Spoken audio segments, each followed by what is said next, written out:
We have a little technical difficulties today. Not even. I think we've just never even addressed this before. I think we've just sent it. No, I think we are dialed most places, but with Matt the engineer being out today, I think he kind of settles those things when we're not paying attention. For those of you that are listening today, our boy Scotty Too Hottie is behind the camera today. Scott the engineer. So thanks for manning up today. Our boy Matt the engineer is out today. So listen, folks, if we have some technical difficulties today, we're blaming Scott on this one. So just so you know, my boys Richard Nicoletti and Matt Barovi are my co-hosts today. Thanks for joining me, boys. Let's go. I was watching the last podcast we did with Spencer Berman, which I thought was absolute fire. That guy's a gangster when it comes to conventional muskie fishing, and I thought it was awesome. You guys did really good. So I don't think I said anything, but he was good. It's tough to get stuff in. We didn't sometimes. really need to say anything. Like that guy's just full of information. That's what I mean. Usually when one person's asking questions and the other person's full of information, it doesn't. I honestly going into that podcast, I was like, this will be good. It'll be cool. And then I didn't realize how much more interested I was in the Lake Sinclair muskie stuff going on, just where those fish are going, where they're coming to. I didn't realize how big it was. The whole fishery, it's a big place, yeah. And there's an inflow, there's an outflow. It's a lot more going on there than I thought, and I'm glad we did that one. The thing that fascinated me was that it took, on Lake St. Clair, it took them so much longer to start casting for muskie than anywhere else, right? Which is so weird. I know. Is it because of the size of it? They always just trolled and just assumed that was the way he said. he didn't. The only reason why he got into that was because he had a client that was dead set on casting. He didn't want to troll, and the casting was terrible. It's let's go out to where these guys are trolling. They're getting them out there, and then basically built an entire business on just having a stubborn client one day. I think muskie just have built up that reputation to where a lot of conventional guys just thought that's the way. You got to cover water. Well, people were casting for muskie at that point. Sure. Maybe just not on that fishery. Yeah, no, casting for muskie there versus a big freestone is a lot different. Sure. River, Exactly. Anyways, I don't know. Huge. It was awesome. No, I know. He did a great job, and I know he's had a bunch of muskie shows since then, like Chicago Muskie Show and stuff like that. I think he does just shows all winter long. Yeah, he doesn't stop. So anyways, I was pumped we did that. Awesome guest today, folks. Abbie Schuster will be joining us. Abbie is a full-time guide captain out of Martha's Vineyard. She runs a travel business. We got to ask her where she does that because I actually don't know, but I'm assuming it's for bonefish permits, stuff like that. I think she's doing that stuff right around now. She runs a fly shop in Martha's Vineyard. She's an all-around badass chick, and she's got a lot of stuff going on. She just had a baby. We'll have to ask her about that. But I actually saw Abbie at the Jersey Fly Show recently, and I was over there buying some of her Kismet Outfitters apparel for my wife because they're the same size, and it's hard to find nice, cool shit for my old lady because she's tiny. So I was like, "You want to come on our podcast?" She's like, "Yeah, absolutely." So here we are today. So that's what we got going on today, folks. This is Cortland Hooked, the podcast.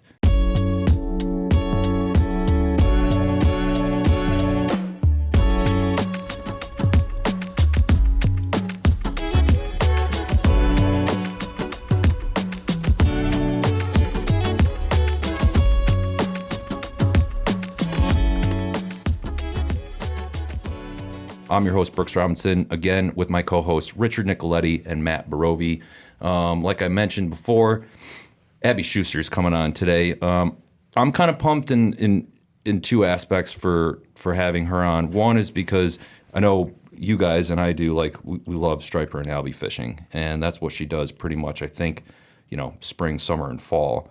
And I'm always kind of curious about, she's a well-rounded, like I said, badass fly angler in a male-dominated sport. So I'm kind of going to be curious, how she got into it, how she got into guiding, all of that type of stuff. You know what I mean? When I was at her booth at the Jersey show getting some stuff, I walked in and she was talking to someone, and then another person came up, and then another person came up. I think she booked 2 trips in the 15 minutes I was standing there waiting to chit-chat with her.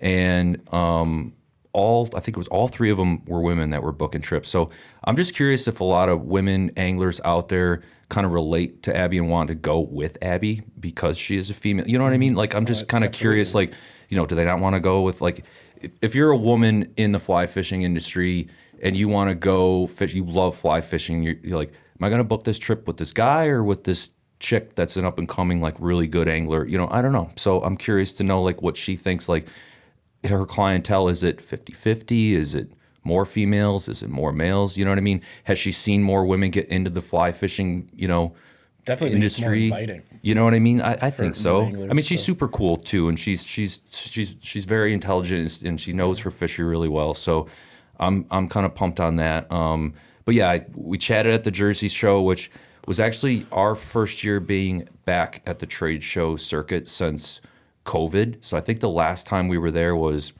January 2020. That was the year. Last year they had it, and then COVID happened in March, and then they didn't have it in 2021. I don't think we went last year, so we decided to go this year, and it was awesome. I'm so glad we went there. Like, of course, yes, the show was a little bit smaller than it was pre-COVID, both with vendors and attendance, but there were still a lot of people there, and there were still a lot of people, vendors there, which was really nice. And you guys will realize that as you start to do more shows. I mean, how long have you guys been with Cortland? 4 or 5 years? 3 years? Ricky? Yeah, full time, I think now. Full time?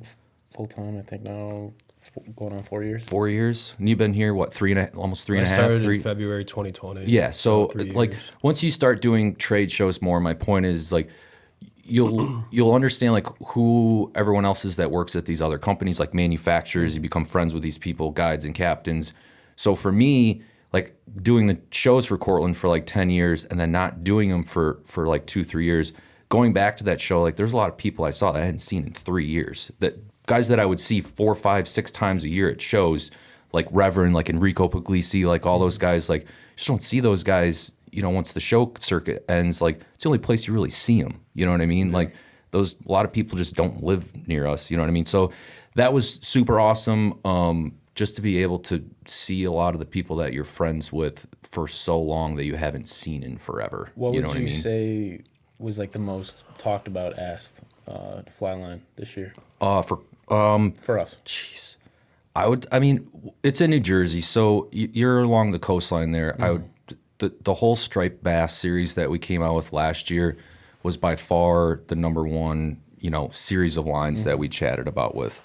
I mean, I would say every other person was talking about that specific line. The other half of the people would, you know, a trout line or a Euro nymph rod, or they're going on a trip, they need a tarpon liquid crystal. But the striped bass lines, because they were new last year, you know, and a lot of people bought them and tried them and liked them, and, you know, wanted another size, wanted a different density, which I kind of expected that being at that show. I just didn't realize like how many people we were going to chat with that actually had the new ones and loved them. So, and Abbie, actually, it's a good question because Abbie was a big part in helping develop those lines. I remember when we first came out with the samples, like she's on the Vineyard, you know, every day. And I'm like, well, this is a perfect place to, we don't work with anyone else out on the Vineyard. So, you know, I don't know. I wanted to see how those lines would fish out there versus Jersey, Long Island. Like something we'll ask her, like, is the water a little cooler out there? Like they're not close, you know, to mainland US, you know, are there tides bigger bringing in cooler water where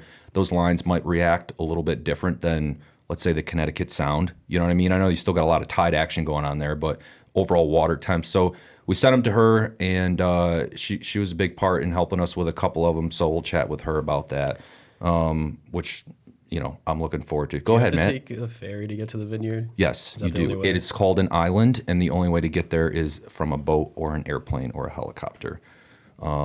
You're a good swimmer. You could probably swim there, but you'd probably die by sharks on the far. Cape. It's far. It is far. It's it's just like big. it was always such a big vacation destination. Yes, It and seems like it was easier to access. It's still than like a I ferry. I'm interested from Abbie, like what the Vineyard is like in the summertime, as far as, you know, how many Probably people. awesome. I want to know if people live there all, you know, all through the winter. And I don't know if she does, or she might be on mainland and then goes out there in the summer. So it's something to ask about. But it's a pretty unique place. You know, it's a big island, like you said earlier. So you're like, I didn't realize how big Martha's Vineyard was. And then, you know, Nantucket's not too far from that.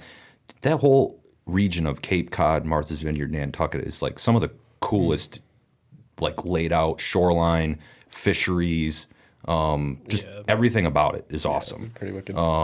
But yeah, maybe we'll have to take a trip to check out her shop. I don't know how much that ferry costs. Probably like $100, $80. How much is the Cross Island ferry when you went across the Long Island Sound? That one's like 75, right? Yeah, $80. $80 to drive your car. 75, That's 80. not bad. No. Split that up a couple ways to end up on the Vineyard. But We anyways, should go. I've never been. I want to go to Nantucket and fish too. for sure. I do. Yeah, either sick. one. I think it would be pretty neat. So Abbie's going to be joining us pretty soon. Scotty, just let me know when she jumps on. I'm sure she'll buzz us in here. So yeah, the show season it's back in full swing. It's really nice to get back in the swing thing. Honestly, it was nice to take a little bit of a break from the show stuff because it's a grind, man, to do those every other weekend, 2-3 times a month for 3 straight months. And that COVID break, it was nice, but then after a while, like most things, you're like, all right, I'm ready to kind of get back into the swing of things. You know what I mean? Like even working from home when COVID first happened, it was like, man, this is nice to kind of work from home. And then after, 45, 60 days, you're like, I kind of miss my drive to work. You know what I mean? So, well, it looks like Abbie's going to jump on here. Like I said, Scotty's running the camera. So if we have any technical difficulties with Abbie jumping on, we're going to blame it on Scott. So Scotty's going to pull this up here. It looks like we're good to go. Abbie, are you there? Hello. Sorry, I had to update my computer, obviously. No, that's usually how it goes. How are you? Thank you for joining us so much. Good. How are you? Thank you so much. So Glad to be here. yeah, no, this is going to be great. It's funny you said the update happened every time we get on a Tuesday's managers meeting. It seems like one of the 15 people on that meeting has to do an update on Zoom, and they're always late to the meeting. I know, I do Zoom all the time, so Yep. I don't know why. It's always Now, It's always when you have something very important to get to that you need to do an update on Zoom. So it's true. It happens a lot. They update a lot. all right, I got to ask you the question. Did you get your new baby down for a nap so you could join us today? Thank God. All right. It's not easy. No, I have 2 girls and one of them still takes a nap, but she's kind of growing out of that phase and it's like miserable when she doesn't nap. So I understand the frustrations of putting kids down for naps. So she does 2 naps a day, and someone was like, "Oh, aren't you excited for 1 nap a day?" I was like, "No, like I actually can like do things when she's napping, like work, Like this. Yeah, exactly. So we were just discussing, like we usually chat, like I said, 10, 15 minutes, a little bit before getting you on, but we recently chatted at the New Jersey show, and I wanted you to jump on our podcast, which I think is going to be killer. Like, I really want to go over, who you are, how you came up in the industry. I want to understand, like your businesses, the travel business, the guiding. I really want our listeners and our fans to kind of understand, like, what's going on out at Martha's Vineyard and all that kind of stuff. It's a very unique fishery and it's a unique place, and you have a pretty killer business going on there. So I really wanted to go over, just the ins and outs of like who you are so people understand you. So, I mean, I want to get down to like the real basic stuff. Like, where were you born and where were you raised? Well, I was born in Simsbury, Connecticut, and I was raised there. But I learned to fly fish in Long Island Sound, out here on the Vineyard, and in the Farmington River. Gotcha. So we kind of went back and forth because my grandmother lives out here. Yeah, that's what one of my questions was. Like, what does the residency of your family look like on the Vineyard? So your grandma, did she have like a summer place out there they used to go see, or did she always live there? She lived out here year round. She worked for the paper, the Vineyard Gazette, and so we would stay with her for a while, and then my family moved here in 2000, I don't know, 10 maybe. Okay. And you've been, Yeah. Are you lived in a tent. are you on Martha's Vineyard right now, or are you on mainland? Yeah, I live here year round. What is it like being on Martha's Vineyard in the middle of the winter? Are there a lot of people that live out there, or is it more of like a summertime thing and there's no one out there right now? It's definitely a summertime thing. I think when people think like Martha's Vineyard, they think, I don't know, super yuppie or whatever. But some of the visitors we get are, and that's fine. But the year-round population is definitely not so much. It's great. It's quiet. It's beautiful. For sure. Yeah, there's cool locals is what you're trying to say. Yeah, there's very cool locals that are like, because there's no chains on the island. Correct. They're all small business owners. I was going to ask you, like, what is the food restaurant scene like now versus what it is in the summertime? I mean, you're probably limited to, like, do you have a key place that closes that's seasonal in the summertime that's not open in the wintertime and you look forward to that place opening back up? Or is your good places open all year? Everything closes. So I'm excited when anything opens, actually. But 19 Raw is my favorite. It's so fun. But there's like maybe 2 restaurants open now in town. Last year, I tried to go out to dinner on a Thursday night in the middle of the winter, and one restaurant out of town, they are like, it's not easy to get to. That was the only one that was open. Brutal. We're gonna have to make out a trip out there. Oh, by the way, I suck at the whole podcast host thing. You are on Cortland Hook the podcast right now, Abbie. You know who I am, but you're on with Mr. Matt Brovey and Mr. Richard Nicoletti. I just failed to introduce you guys. I just assumed you knew them, but now I realize you obviously don't. So Matt works in customer service and inside sales, and so does Richard Nicoletti, and they're also a big part of our marketing and product development team. We all kind of wear a lot of hats here in Cortland, in case you haven't figured that out. So, and we're also from Burlington, Connecticut. Oh, there you Grew go. up on the farm. Oh, really? Yeah, like it's probably 15 minutes away from where you grew up. Oh my gosh, that's so funny. Yeah. Yep. Did you fish Farmington ever? Yeah, that's how we learned how to fish. There you go. Started trout fishing. That's so cool. Yep. Well, I love it there. Now I feel like an outsider since I just introduced you guys. So, anyways, all right. So you were going out to the vineyard, seeing your grandmother. Sure, you were fishing the lake. When do you get into fly fishing, and who got you into fly fishing when you were first growing up, whether it was in the Sound or the vineyard? Like, what age were you, and who was it that kind of like brought you up in the fly game? I was super young. My dad brought me up fly fishing. He's an awesome angler. I don't even know how old I was. I know I won a tournament when I was like 5. That was my greatest achievement. My dad still has the trophy. It was like as tall as me. But I learned, I was tiny. I would go on my dad's shoulders and cast then. So I've been doing it my whole life, really, which is, it's kind of just a part of who I am, which is kind of cool. Yeah, not a lot of people, get into the spin fishing game and then graduate to the fly game. So to be into the fly game, like right off the bat, there really isn't a lot of people. I mean, I grew up spin fishing and then got into fly fishing. Like, you really have to have someone that's close to you, a neighbor, an uncle, a grandparent, or dad, a parent that like gets you into the sport. So I'd probably say that you are lucky in that regard. And your dad's the man, by the way. I'm so glad I got to hang out with him in New Jersey. Like, I had a great time with both you and your dad. So next time you see him, just tell him I said hi on the podcast. I will. He's the best. So you've been into fly fishing. Like you said, your dad got you into your whole life. Like, at what point do you realize you're like, you know what? I'd like to be a fishing guide. Like, maybe it doesn't sound cool. You're like, this is kind of what I want to do, or I want to try it. Like, at what point, like, what age were you when you decided that, or like, what triggered you to kind of get into that guiding captain scene? I guess I never really knew what like a guide was, because we never got guided when we were little. Yep. There was a man named Dan Woods out of Long Island Sound, and my dad would go with him. And then, like, once in a while, usually on my birthday or my brother's birthday, he'd pull us out of school and we got to come, which was, like, so cool. But he was, and I still talk to him, he's an awesome guy, but he was, like, an old man. Like, I never thought, like, it just, like, was never a part of my thought process. And then I went to University of Montana, and guiding is such a part of, their lifestyle and culture out there. Sure. Like, oh, my gosh, like, this is a job that I could do. It was a whole new world.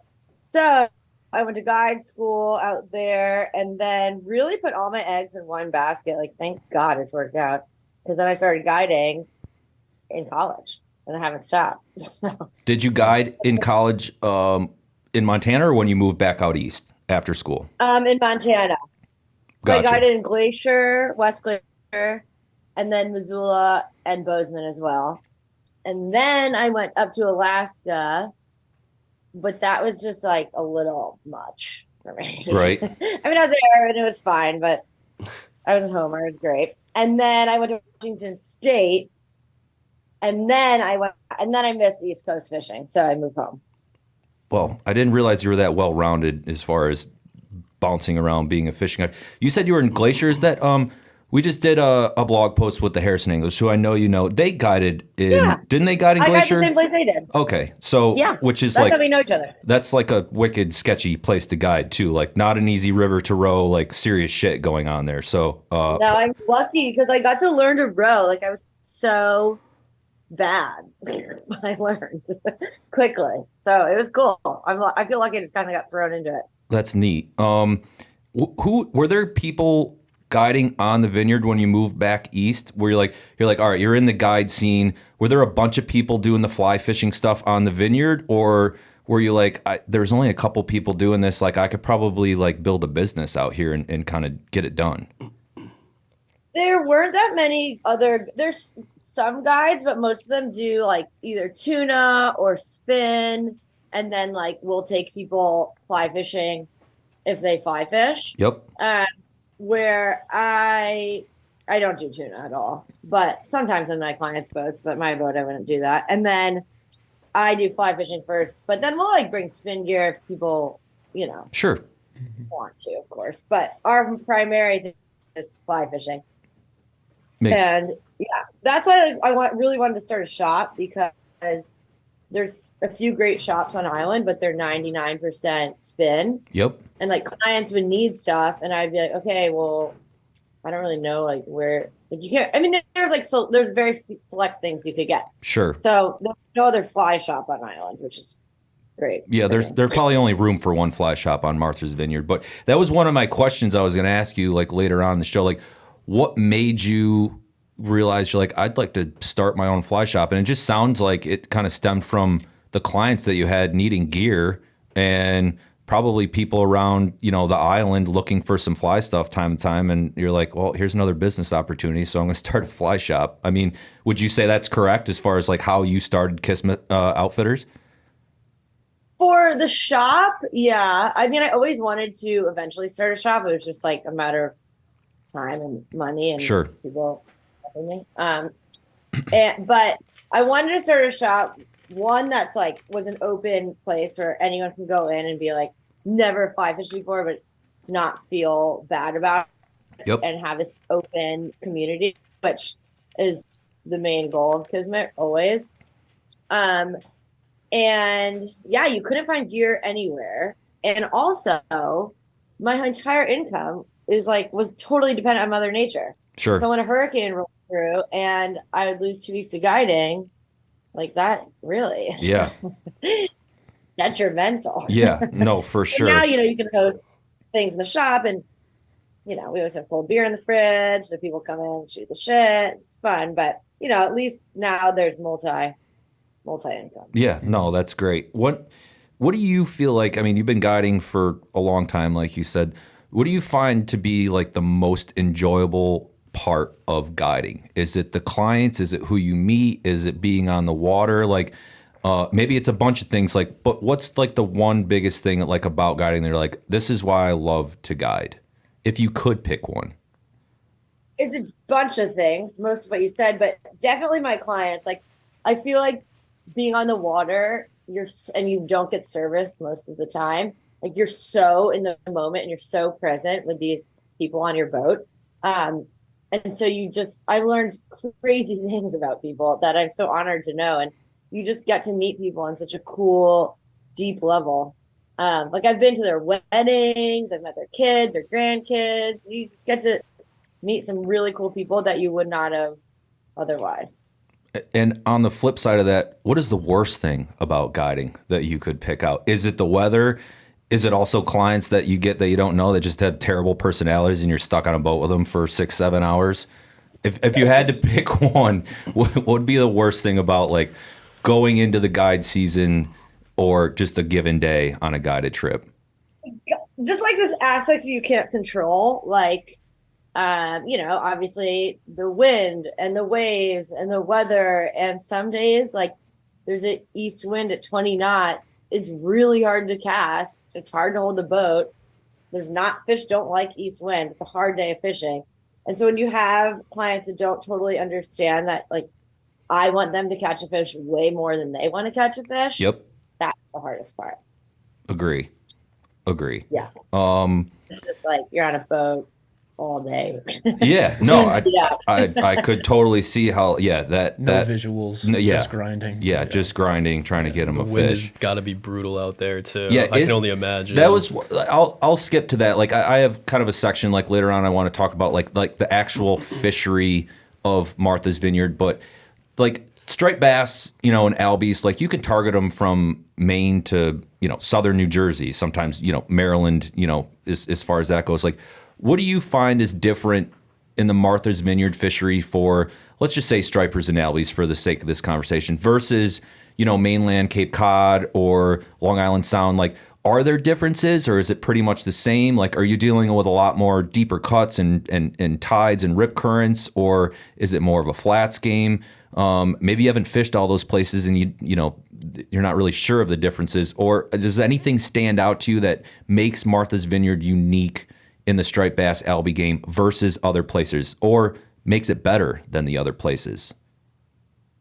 I mean, I think one thing is that we definitely have like resident striped bass. So even in the first week of August, when a lot of other places aren't fishing for stripers, we have them. I mean, it's a little bit harder, of course, but that's where we have these awesome rips where it literally goes from 90 plus feet to like 10 or 5 feet in some places. Wow. Where there's this cold water being pushed up, that they're always there. We also have a lot of structure from shore. Like the north side of the island is super rocky. The south side and east side is really sandy. And so it's pretty diverse in that way. Yep. And so you can usually always find them. And in the wind, there's always a lee sign on an island. So that's pretty lucky. Yeah, for sure. Like, But how do you trailer your boat, or is it docked? yeah, so I run a flats boat, a beaver tail flats boat. So I trailer that. And then I have a 23-foot Parker, and I just keep that in Edgartown Harbor. Gotcha. We fish a whole island, but yeah, if it's super windy, but we go up to Menemsha, for example. It's the north side of the island. It can be pretty protected in there. And there's awesome fishing in there. The whole island fishes well, really. Sure. So you can always find a good spot. No. Also, our shore fishery is super cool. Like a lot of places, catching an albie from shore is pretty hard. Yeah. And it's definitely not easy, of course, but we just have so much protected land here that it's pretty pristine beaches, and you get out and no one's around you and catch albies from shore. It's pretty special. No, that is. I mean, I know Brovey does that, and I've tried it, and I think you've tried it. Like, yeah, albies from shore are not easy to do, especially when you consider like where you can target them, whether it's the Sound, what's that, Point Judith, like Rhode Island, places like that. Even from New Jersey, like it probably is pretty unique that you can get albies from shore at Martha's Vineyard a little bit like easier than other places. Like you said, it's still not easy. But it was kind of back to what you're saying about your trailering the boat. Like that has to be one of the most clutch things about being able to be on an island and travel that boat around to the leeward side of wind. I mean, otherwise, you probably know if you only had the Parker docked, there'd probably be days where you're just like, we're not going to get out of the inlet today. Like it's too nasty. You know what I mean? And you can jump in your skiff and go to the other side. So that's definitely clutch as far as your fishery goes. I know other people that guide in the Northeast that are not able to do those types of things. I guess I have a question, like as far as Kismet goes, like the guiding and the shop, like what are your future goals with that? Do you want to just keep doing more trips? Like, are you going to expand Kismet Outfitters in any way, shape, or form? I know real estate on the Vineyard is at a premium. Like, do you feel like you can make that shop bigger, move into something else? Or are you like, I'm pretty content with the way things are going now? And you know what I mean? Like, what is your ultimate goal with the business at the end of the day? I like the location of Kismet right now because it's a little bit outside of town, and there's parking, which is huge. So I can host events, which we do frequently throughout the summer. And then above the shop, I rent an Airbnb, which is like the greatest thing Sure. ever, actually. But as far as Kismet, like the guiding and everything goes, I would like to start a kids camp. I think that would be really cool. And just do like more educational, like schools. I'll do schools a year, 1 or 2 day schools, and they're super popular and they're really fun. But it's just guiding season gets so nuts that it's kind of almost survival mode. You just get in guide mode, but it'd be fun to be able to break it up a little and do schools just to teach more people and get more people out on the water. For sure. I guess this question was gonna come up, but I watched recently that I actually watched it again. That video that you did with Fly Lords. I think it's a few years old now, but it is really cool. So for those of you listening, go to KismetOutfitters.com, and I think it's around your homepage. Scroll down to the bottom, but it's more of like the about Abbie Schuster stuff, and it is a killer video that Abbie did with the Fly Lords crew, and it explains a lot about Abbie and her fishery, which is really cool. So please, if you're listening, check that out. But one of the questions that I kind of got from that is like, has it been like being a female in a male-dominated sport, like growing up, and then like starting like the whole guide business? Did you find that like maybe there was guys who are like, I'm not helping this chick that wants to be a guide, or was everyone super open and like willing to help you? I mean, I think you referenced that in the video. It's like being like a female in this industry like is unique. There's not a lot of chicks doing what you're doing. So I guess my point is like, did you struggle, being a female trying to get things going, or do you find like it wasn't an issue and it was like people were super helpful? I mean, it was definitely both. Like, I have amazing people that have helped me so much throughout the way, and like wouldn't be here without all of them. But it definitely was super hard. There's also the other side where people were not super nice, and it was kind of like I had to keep proving myself again and again when, my other guides who weren't doing as great of a job, I think, did not have to. Right. I kind of now, I mean, now it's a little bit different, but I literally feel like I just put on horse blinders and just like work really hard, because it really got me down listening, because I work so hard and this is my passion and it's going to work. And it's like basically my entire life. And so just hearing negative feedback all the time of things that aren't true at all. I've just started going up to people and being like, if you want to like grab a coffee and like ask me questions, because what you're saying is so like, it's comical. It was comical actually how false a lot of it was.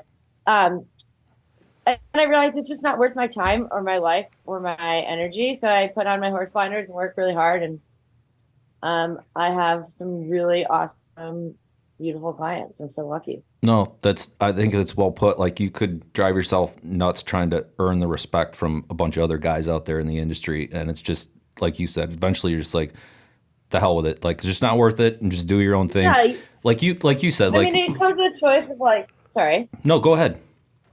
It was like I could put this energy into like making a successful business and really concentrating on not treating new people or like anyone that way. Or I can like feed their fire. Yep. And so I chose to put their fire out. No, that's awesome. Have you seen more women getting into the sport since you started doing this? Or do you feel like it's been the same amount of women in the sport? They're just starting to reach out to you more because you're a little bit more well-known now. I mean, I've been at Cortland for 10 years.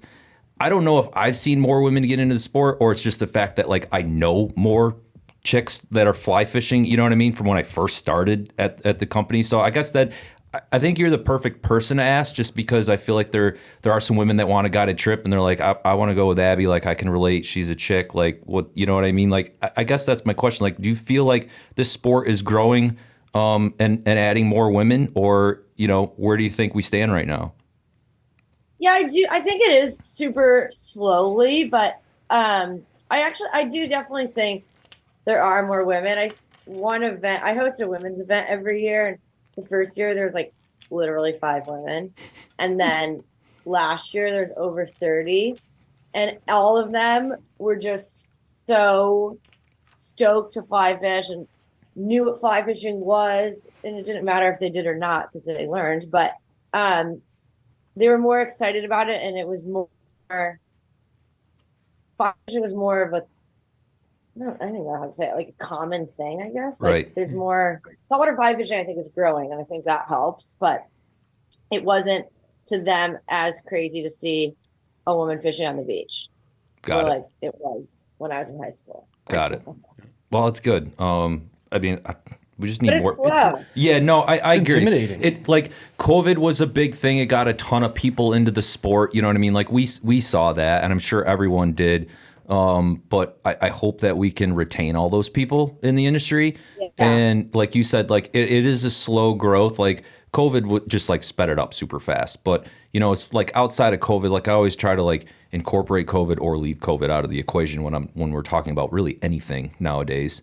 But I mean, a slow growth is better than like I had 30 and now there's only 5 women at my clinics. You know what I mean? So, I mean, that's a good thing. I was telling the boys before you got on when you and I were chatting at the Jersey show, how many people were coming up to your booth? Like I walked in your booth, you saw me, you're like, hey, hang on a second. And it was like 25 minutes later before you even got a chance to talk to me because there were so many people coming to the booth, booking trips, buying shirts, getting apparel, just chit-chatting, which is awesome. So I kind of wanted to roll this into like the travel business I think you got going on, because I was like, hey, do you want to jump on the podcast? You're like, February is really tough because the whole travel thing. Like, explain that to our listeners. Like, what is it a travel business, or do you do hosted trips, and where do you go and what do you fish for?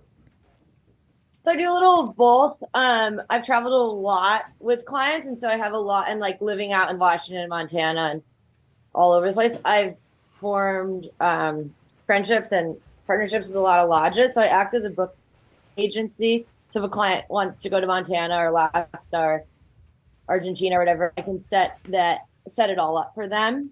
And then it doesn't charge. The lodge gives me commission, so it doesn't cost them anything. Sure. But they're going with guides that I trust and know, and I can help them, with their packing list and just questions of someone already being there. And then I also do hosted travel trips. So on Monday, I'm going down to the Bahamas for the whole month. I'm so excited. So I have 4 different groups meeting me down there. So each week, someone's coming. Gotcha. And how? Go ahead, keep going. And then this year, just because I just had a baby, that's all I'm doing. I might do a trip down to Mexico in April.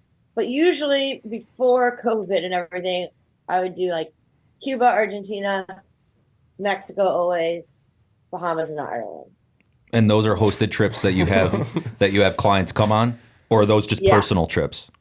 Those are hosted, so clients come on. Jeez, that's a lot. That's a lot. All in one year? It was a little like too much. That's every when month. COVID, I was like, wow, that's kind of a lot. But also, like living out here in the winter is really quiet and cold, so it's also nice. Yeah, no, I mean that's what I tell the guys about. Like fair. even trade shows. The trade shows they're a long grind. Like 3-4 day trade shows. But when you're just sitting, like we're in upstate New York, like there isn't shit going on here either. You know what I mean? Unless you're into ice fishing. So I look forward to like going to New Jersey or Denver to a trade show. Inside and kind of BSing with like-minded people for a few days about fishing. So we totally get. I mean, the boys here are going to Florida. I think they're going to get off this podcast and drive 100 miles an hour to the Syracuse airport to jump on a plane to go to Florida after this. So, you don't have to tell us about trying to get out of upstate New York in shitty weather to go fly fishing. So I guess when did the travel business start? Did that come before guiding in Martha's Vineyard? Did it come after? Did it come before the shop? Like when did that when were you like, I could do some hosted trips and like really have another income going? I mean, I've always loved to travel, and any opportunity that I've had to travel, I take. But when I started Kismet in 2016, I was asked, I really wanted to start a hosted travel program, and I was asked to go to Ireland to like just check out the lodge, so I went there, checked out the lodge, and then I hosted a trip there. And the manager of that lodge was just like, his name's Michael. It was the greatest man in the world. He helped me so much kind of figure out what it means to do hosted travel because it's a lot to bring clients places. For sure. And he kind of gave me the benefit of the doubt by inviting me over and letting me kind of figure it out. And it was great. So I go there every year. And so I started the travel business the same year I started the guide business. And then it worked out. Like I would only do like one trip. And then it worked out until COVID. Like we came back from Cuba maybe a week or 10 days before COVID broke out.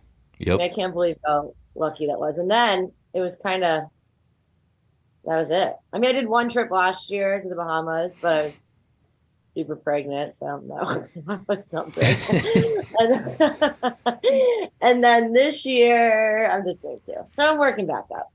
And how can people inquire about booking a hosted trip with you? Is that through your website on Kismet Outfitters, or is that somewhere else? It's on my website, and then anyone can always give me a call. My number's there, or shoot me an email.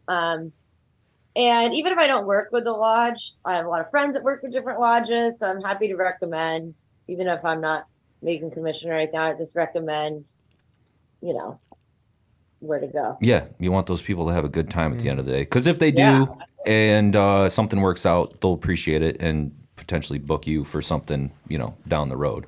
And then I've been on some sketchy trips. So any advice that I can give? I'm sure. And it's the same way. Like we have people call here all the time. Like I don't want to say all the time, but I mean, we send people to certain people that we know that are like, hey, I'm going to Florida. I need a line. You know any guides? You know what I mean? And we try to set them up with guys that are really professional and really good people. Like we're like a mini booking agency here at Cortland in itself, just because we get stuck kind of doing that kind of stuff. So I wanted to save the best for last, which is like the striper and Alby stuff, because that's what we're into, because we're up here. You know what I mean? And Ricky was asking, like, when does your season start and when does your season end for the Martha's Vineyard striped bass Alby season, right? Is that what you want to say? Yeah. For the Albies? Yeah. For stripers and Albies, like start to finish. Yeah. So we're so lucky because we have such a pretty long season. Like end of April, I mean, it's just schoolies, but they're around. But it really kicks up like in May. And then it just gets continually better until the end of October. And then these past 2 years, though, I've guided well into November, which I won't book November trips now just because it depends on, how the season goes. Sure. If they leave early or not. But the last 2 or 3 years, they've been strong into November. This year, oh my God, I was pulling my boat like before Thanksgiving, and we fished for Albies that morning. So fun. And it's like, finally, I get to fish. I was so happy. And then I'm like, okay, whatever, let's pull the boat. And when it comes out of the water, this huge Alby blitz happened right next to my boat. And I was like, classic. God, I hate this. It was a very, like this year specifically, it went on for, it seemed like forever. Like the boys here have friends in Connecticut or Long Island Sound, and it was like, those guys were going out like past fall. Thanksgiving. You know what I mean? There was Yeah, Albies they in had it November. even longer. Yeah, it was a very warm fall, like, and even for us, it was warm. And like, I have a lot of friends that do like the offshore, like tuna, swordfish, marlin stuff, and they were going out like well through October and having a ton of success after they had like a really rough summer. So I was very happy for them. But yes, this year was very odd as far as, and I'm sure you can attest to that. Like Albies, like maybe in the Vineyard, it is consistent year after year, but up and down the coast, Albies seem to be some of the most like inconsistent fish as far as when they show up, when they leave, and how long they show up for. Like, is your Alby season like that, or is it just like, yeah, they're here in like August and they're sticking around until October, I can find them every day? Or are some years better or worse? I mean, there's always better or worse, but I would say, sorry. So sorry. It's always better. I mean, it just depends on the year, but we always, all of September and 90% of October will have an amazing Alby run. It's really just the benefits.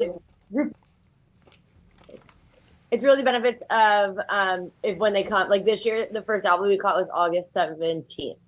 So like, and then it was full on, and we went well into November. But Damn. September and October are That's early. consistently always pretty good. Which That's is really awesome. lucky. And It's a little for the bonito. They're a little more finicky. Are they? Yeah. Do you guys They're get them always earlier full. than the Albies? Even earlier in Yes. August, right? Yeah, like the last few years we've seen them in July. Yeah, it's crazy. They're cool looking It's fish. crazy. Yeah, like they would 4 or 5 years ago they came in and literally you couldn't not catch one. Like I'm sure from the boat, they're everywhere. And then the past couple years, they'll come in August and we'll catch them. And then when the Albies come in, they'll kind of go offshore a little bit. Yep. I don't know why. And then they will come back together in October. But we definitely catch way more Albies than bonito the past few years. And I know they're starting to do a tagging program, right, through the ASGA. At least that's what they told me last year. I think they're going to start that. So I'm curious to where those things are like going to, where they're coming from, and what makes them like triggered to move, because they are probably one of the most fun flying light tackle fish that you can catch in the Northeast. Like striped bass are great, bluefish are great, obviously giant tuna are great too, but like Albies are a ton of fun. And I think there's just a lot of unknown about that species, and there's a lot to be known about them. And hopefully some of that tagging stuff will help people kind of understand, like, hopefully it makes them more predictable, at least for guides. You know what I mean? Like, they're probably going to show up around X amount of time because the water's this, and, you know, that type of stuff's going on. So I'm curious to see how that plays out, but that's probably going to take years of tagging and studies and to really understand what's going on. The guys, like we were chatting earlier today, doing some prep for the show. Are you always fishing from a boat, or do you do wade trips, or do you go out in a boat, anchor the boat, and fish a beach? Like how does what does a daily trip look like for you on the Vineyard? We do both boat and shore, and there are some flats. We do a lot of flats fishing too, where we'll like pull up the boat and then get out and wade. But most of the time, you're either doing a boat trip or a shore trip, and we do a lot of both. Like we do have a really cool wade fishery. We have all the beach permits, so we can drive down the beach and get to more remote areas. Nice. It's super fun. You know, I really love the shore fishery. It might be a little bit harder just because you can't cover quite as much ground as Sure. you can in the boat, obviously. But there's a lot of fish close to shore, which is really fun. And when we're on the boat, we're not going that far either. We're fishing the flats, or you're always inside the shore. Yeah, what is like the structure of what you're fishing? And it might vary and answer that question, but like, are you fishing a lot of shallow water, or are you fishing some deep, heavy rips with sinking lines? Are you fishing floating lines? Like how does what's your arsenal look like based on like where you're going to have to target these fish in a given day, or are you prepared to do it all? Pretty prepared to do it all because it depends on the season. So like May, June, September, and October are incredible flats fishing. So the water temperature for us has to be pretty much between like 60 and 70 degrees for it to be really great flats. This past year though, like even though it was a little bit warmer than that, we had great flats fishing well into August, Yep. which is kind of rare. But so usually we'll start, depending on the tide, but we'll do the flats, and then we also get this insane squid migration that's in June. That's so cool. But that doesn't happen really in the flats. So that happens in the rips. And we'll use, because there's so much current, an intermediate or sinking line for that. So I usually have a floating, intermediate, and sinking on the boat. And then in August, we typically aren't on the flats that much, maybe like in the morning or the evening. And that's when you'll do rips and such. Got we it. Some really cool rips all over the island. Yeah, that sounds like a pretty diverse fishery. Abbie, would you say you get the largest fish of the year fishing sinking lines during that squid migration, or is it kind of peak summer before that water temp starts to rise? But it sounds like you kind of have access to big stripers all year. You definitely get really big fish in the squid migration, and definitely some of the bigger ones we see. But a lot of the times we see the biggest ones on the flats actually in the fall. The water's warm. If they're migrating back down, they'll stay on the Vineyard for a little while. But we see a lot of big fish on the flats. That's awesome. And then like with the sinking line too in the rips, like a lot of the time because the currents are crazy, you're only going, unless you're like really letting it out, you're only going a couple inches under. Yep. So it's like so visual still. It's so For cool. sure. Yeah, but yeah, we get big fish. Yeah, that's one of the things I like when striped bass are a pretty tricky species in Albies, basically the Northeast salt. It's a pretty tricky fishery to build lines for because of the large swing in temperatures and the multiple densities of lines that you need to have to be successful. Like it'd be pretty tricky to fish some of those big, fast, heavy rips with, a floating line versus an intermediate versus, a heavy sinking line. And I think that's one of the things that people don't understand when it comes to those big sinking lines is like when you're retrieving that sinking line, even though it sinks at, 8 inches per second, when you're retrieving that, with a decent sized fly against a heavy rip, it's not sinking at 8 inches per second. You almost need that line just to break the surface of the water sometimes, like you said. You know what I mean? So if you've never fished for striped bass or anything for that matter in super heavy current and you are retrieving your fly line in against the current, don't think that 8 inches per second, like it's actually sinking 8 inches per second. Like she said, sometimes there's a feed going on just below the surface and you have to have that line and you're barely making it, with a type 8 sinking line.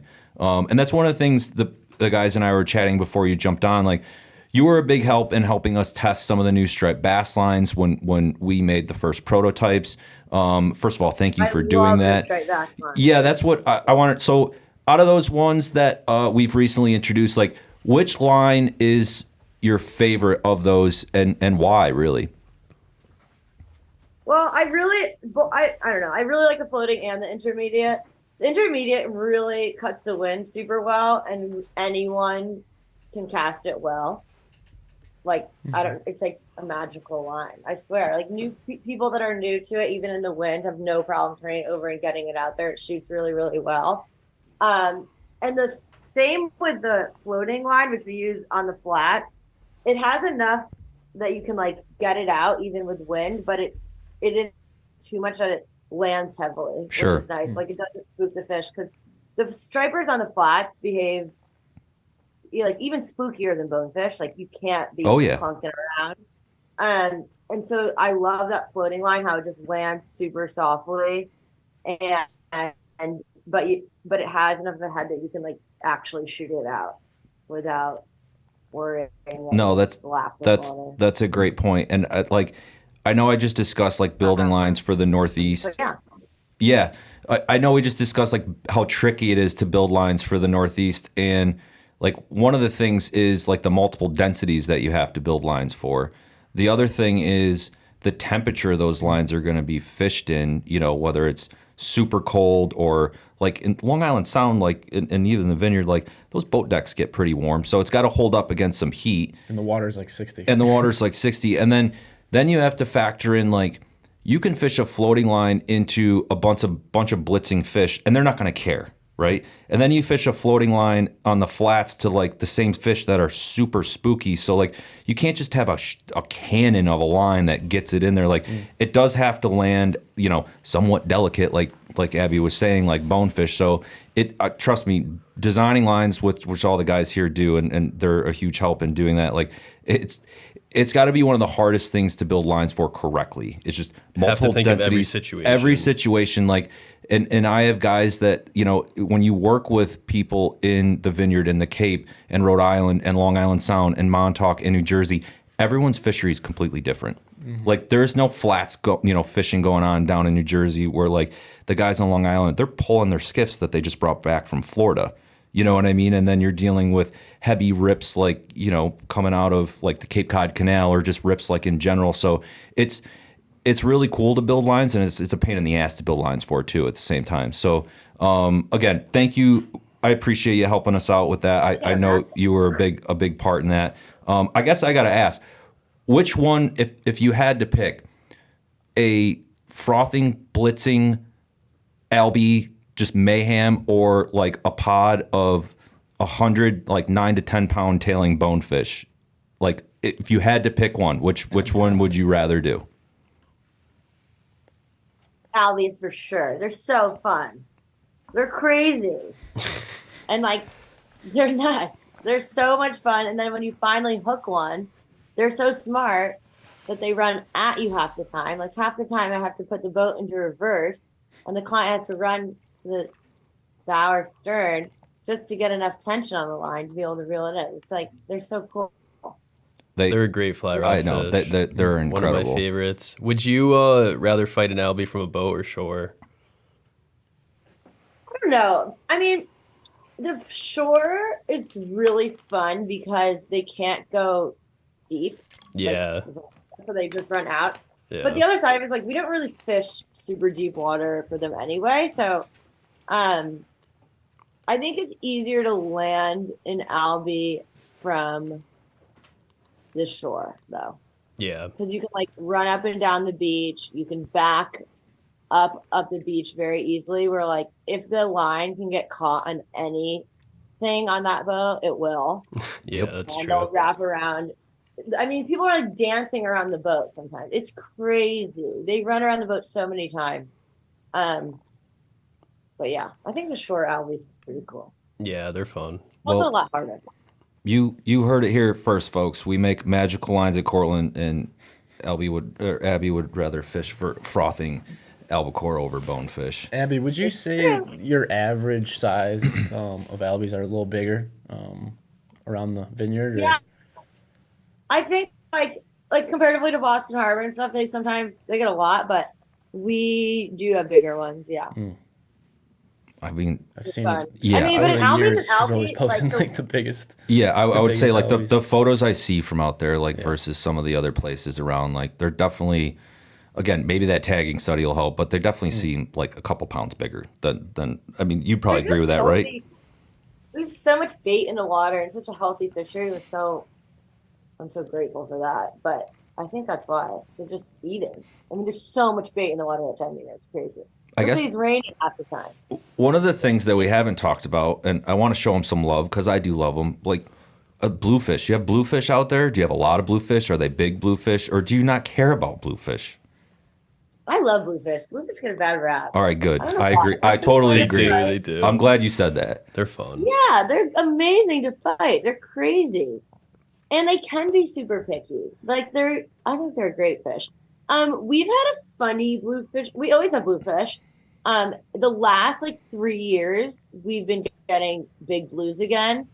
But there was definitely like a 2 or 3 year period where they were just tiny little fish. Yep. It was weird. But it wasn't like that growing up. Like I remember catching them even like through college, after college, like big blues, and then like right when I started guiding out here, I was like, what the heck happened? And now they're back. So I remember bluefish, like when I first started working at Cortland, like targeting them at the Cape, at Long Island, at New Jersey, like they were everywhere. And then for the last like couple years, even now, like they're really like kind of hard to find here and there. And it's kind of weird because they're not commercially fished that much. And the general recreational guy like doesn't really care to keep bluefish like they do striped bass. So like I don't really understand like how these things just like show up in good numbers one year and then they're kind of gone the next year. Like it's kind of a mystery, like you said, like they're there and then all of a sudden you start guiding and it's like they're not there. And then there's a couple years where they come back that they're good. But like, yeah, recently, like, you know, some of the shops in New Jersey that we have, they're just like, dude, we used to get springtime like gator bluefish that would come up the coast and all the jetties, and they're just not doing that anymore. So and like you said, they are kind of a funky species like that, and I like them because one, they get big, they eat everything, and they do occasionally jump, which I don't think people realize. Like albies and stripers, like they might break the water, you know what I mean? But bluefish, like I have caught them in the past where like I've had some jumpers, which is kind of neat. So I'm pumped that you said that because I think bluefish do get a bad rap, and I think they're awesome. And honestly, if you didn't have albies or stripers and bluefish filled your day up, I don't think you'd give a shit as a guide because your guys are catching good fish. They pull drag, and I mean they can get pretty big from time to time. So Yeah, they're big. They're mean. yeah, and they have nasty your teeth. flies. And then though, you get them to the boat. Though the only thing I don't like about them is like during squid season, and then they like throw up all over you and all over the boat, and then I just come home and everyone's like, "Ew, Abbie, you smell disgusting," which I probably do, like a dead squid, and my boat is totally covered in squid ink. But It just like shows how fierce they're just so fierce. Yeah, they have. Well, like if you don't know gnarly. Bluefish, for those of you listening, like they have some nasty teeth. Like beyond fingers in your mouth. teeth, like nowhere near what like a striped bass or an albie like. Like a they have piranha. They have Yes. a beak. Yes, basically. and so like what you were saying when they're puking up bait on the boat, and like a lot of fish do, albies and stripers do, but I think because of the bluefish teeth, the way that they actually like destroy and chomp their food when they eat it versus just inhaling it like striped bass. Like when they do chuck it up on your boat, like you're getting some nasty shit that's coming out of their stomach versus disgusting. Like it's, but like everything else, like you said, striper's so clean, whatever. You're like chumming with it afterwards. That is like, whoa, yep. gross. Abby, I had a question. Go ahead, Ricky. Kind of just about the Vineyard, being out there, living there in the winter. If you can like dial it back, what is like the craziest thing you've seen like wash up on shore or out with a client? Like any like crazy like offshore species show up in the middle of the winter, washed up, or like what? We've seen whales wash up and dolphins wash up a lot. I've only seen one whale, but it was like it's crazy how. I mean, obviously whales are big. Yeah. But like when they're on the beach next to you, like it's insane that they live here. Like they're huge. And then we've seen dolphins wash up. But like when we're guiding, I've seen a dead whale with shark bites out of it. That was scary. And then like giant sea turtles have washed up in the winter. Oh man. But the craziest thing I think is like how the storm, because we get a lot of big storms in the winter, and how it changes the island so much. Just one storm, like it will wash away an entire beach. And in one storm, like South Beach a few years ago was one of our most like tourist beaches. It washed the whole beach away. There's bunker there that I didn't even know about that showed. And then because of the currents, a whale washed up afterwards, and now it's buried. But it's like crazy how this island changes so much with storms. Do you have a lot of seals on the Vineyard like the Cape does? And because of that, maybe you do, maybe you don't. Do you encounter great whites from time to time? I know the Cape is just littered with seals, especially like the Monomoy Islands. Do you get a lot of that at the Vineyard? We do, but not even close to what the Cape has. Like I've seen hammerheads every fall. We usually see them. And then I see brown sharks all the time, and they don't really do anything. And I'm on the water every day. I've only seen one great white. And like we'll see seals, but not like the Cape. Like I have a friend on the Cape that says when he can't find fish, he just goes and finds great white. Like that would not be something we could do. Thank God. No, I know it's a big thing that's going on in the Cape as far as the seals, and I know that's not everywhere. It's not Every like a spot normal you thing. go. Like the years ago, like there weren't the seals there that there are there now. So that's why I'd ask see that. 'em- That's why I'd Yeah, we ask that definitely have question. more than we used to, though. for Right? sure. I mean, they must. You've probably seen an uptick in the seal growth or just amount of seals. Like, Totally. yeah, Even in the past like 5 years or 6-7 years, like it's kind of crazy. But not like they're not stealing stripers off our lines. right. But we see them every single day. Hopefully, it does not get to that point as far as your fishery goes, Oh my because God, that I would suck. God. Well, I want to get to like a couple other things to wrap it up. Like, how has the last couple years of the Kismet Fly Shop been? Like, you started that thing up right around COVID, before COVID? Like how? Yeah, right. Like great time to start a business, like everyone did around that time. 2020, baby. Like how has like the startup been, and then through COVID, and how is it going now? I feel super lucky that I have the clients I have, because so I like signed everything went through, and like December of 2019, I'm like, oh, everything's coming together, great. And then the world is just ending. I'm like, oh my God, like, what did I do? But because of the clients I have, they afforded me double time, and that was awesome. I think the hardest part was like the supply chain issue, and just like Sure. with every single company, just like trying to figure out how to get inventory and how much to get and how far in advance you have to order it. And so now it's kind of tapering off, and you can get things easier, and it's good. It's really good. The shop. I'm so glad I did the shop. That's awesome. I know that's kind of the like whole thing. It's a lot of work. yeah, honestly, it's but probably I love pretty it. it's probably pretty tricky to just jump into the shop scene. You know what I mean? When you've never done that before. So props to you for doing that. I guess. I mean, I worked for a bunch of shops, so that helped a lot. Sure. But I've never had my own because it's a whole different. I gotta ask, like, what's the shipping freight like that to the Vineyard? Like, I mean, I could probably look at your orders, but like, do you get dinged for shipping a lot out to the Vineyard? I mean, the poor UPS guy, he's got to take a ferry too to get the stuff out to you. Or It's a little bit more expensive. Like we have our online store. Yep. And we ship stuff out to clients every day. It's not much more. Got it. Sometimes if you ship it in the morning, we'll add an extra day. Yep. Because there's 2 mail boats that go, and if you miss the first one, it's like such a funny thing. Yeah, exactly. It doesn't go till the next day, but sometimes we'll add a day, but it's not too bad. It's not too bad. All right. One of the last things that, for our listeners here, like, plug your business, Abbie. Like, where can people find you? How can they follow you? Like, everything. I'm talking, website, social media. Like, if people are like, this chick sounds awesome, like, I want to look her up. Like, give our listeners like some places where they can check it out. KismetOutfitters.com is our website. That's where our online store is. And talks about all our trips, our hosted trips, our guided trips, everything. And then on Instagram, Kismet Outfitters. And then my personal one, which is basically the same as Kismet, is Abbie on the Fly, but it's ABBIE, which is confusing to some that's people. fine. You got to be unique. Abbie on the Fly. And then my number's on the website. So anyone that has questions or about the fishery or guiding or anything, always feel free to call, or lines, anything. Awesome. Love it. Good question. Awesome.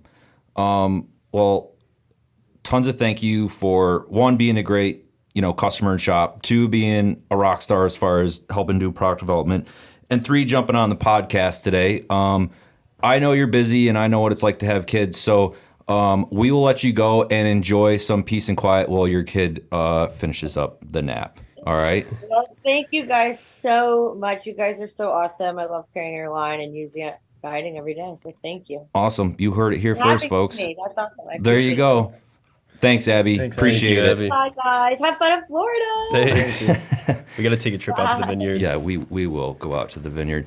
Abbie Schuster, everyone. Like she said, KismetOutfitters.com is where you can find Abbie and everything Abbie does.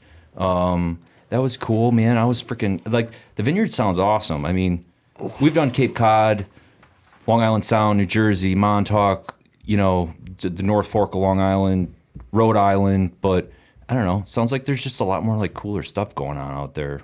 Sounds sick. I'd love to go there, fish the flats, fish the north side. That sounds the sweet. flat sounds dope. I know. I wonder how long of a boat ride it would be if you like tried to just launch like a skiff or like on mainland Cape Cod and over there. I don't think it's that far.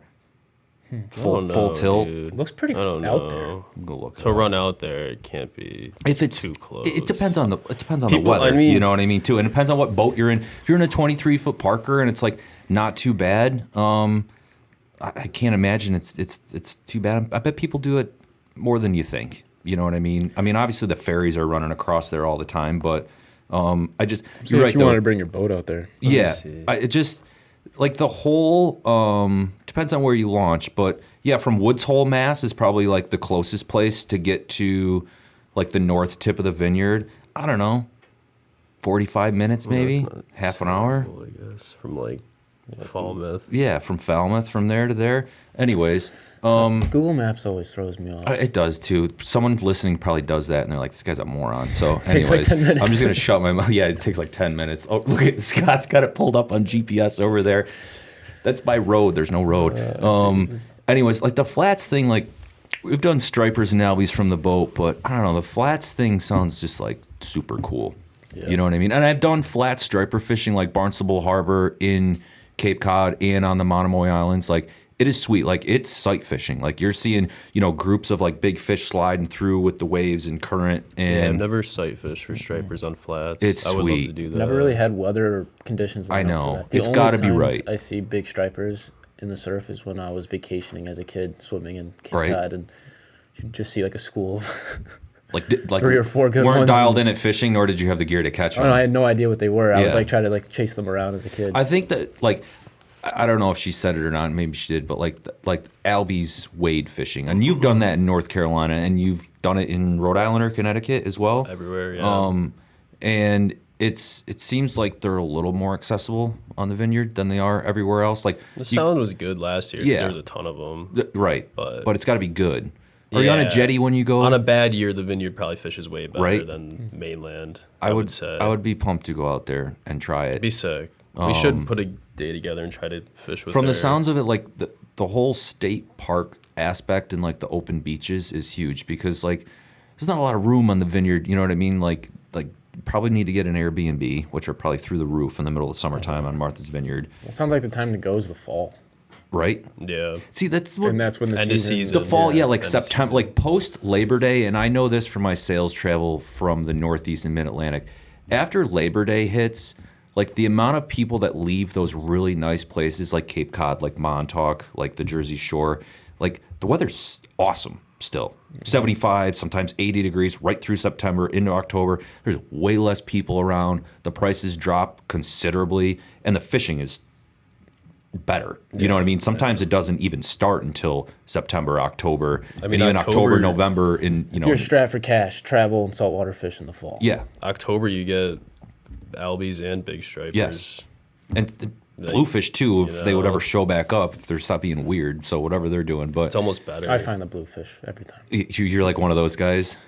It's like Yeah, me when I go he trout catches- fishing on a new stream that they're like they don't stock this. This- I'll find a stocky This somewhere. spring, we're Trust me. 100 feet of water, just literally just blind casting, 100 feet of water in the sound. Drew catches like a nice slot striper, like pretty much like what 5 feet below the surface, out of nowhere. Yeah. We're like, okay, like let's go. What's happening? They're here, stripers Totally are here. random. Like, no, we're not even trying. We're just literally floating around 100 feet of water. 5 minutes later, I hook like the same size bluefish. He'll catch bluefish and sea robin like anytime we go. Not the intended Big species. sea robin. I I'll don't get know them all, why. but I just those 2 species. We'll I fish don't know. the same exact setup. Right? I'll catch that's the stripers thing. and he'll just start hooking sea robin. That's the thing. I get them all. Crazy. It's like me when I go to, like I said, trout streams. Like that's not stocked. Like I'll find a stocky somewhere. It's just they're like glued to my flies for some reason. I'm sure. Yeah, it's because Painful. because of the squirming. Yes, it might be because of the flies that I throw. Squirmy, bro. Don't hate on the squirmy worm. That's a big All right, part, though. I appreciate your guys' time today. We Abby appreciate was you. Abby was Very good. awesome. Thank you, Matt. Thank you, Ricky. She's super cool. I'd like to fish with Abby. We gotta go. Yeah, I know. Let's go. I haven't talked to Abby. this fall. Dude, I did not realize like how well versed she is and where she's guided in Yeah, I the didn't past. really Like I had no I idea. knew she was out west, but I didn't realize she went to like I didn't. Alaska. I had no idea. Like I didn't know. I had no idea. I thought she was just like Northeast salt. No, none of that. I don't think. I've never met her. I remember when you got her account set up. I was working with her back in like 2019, before 2020. All the COVID stuff went down. Yeah. I haven't talked to her since. Yeah. So. Either I think that was the first time I saw her since probably that 2020 that New Jersey show. Yeah. Was the last time.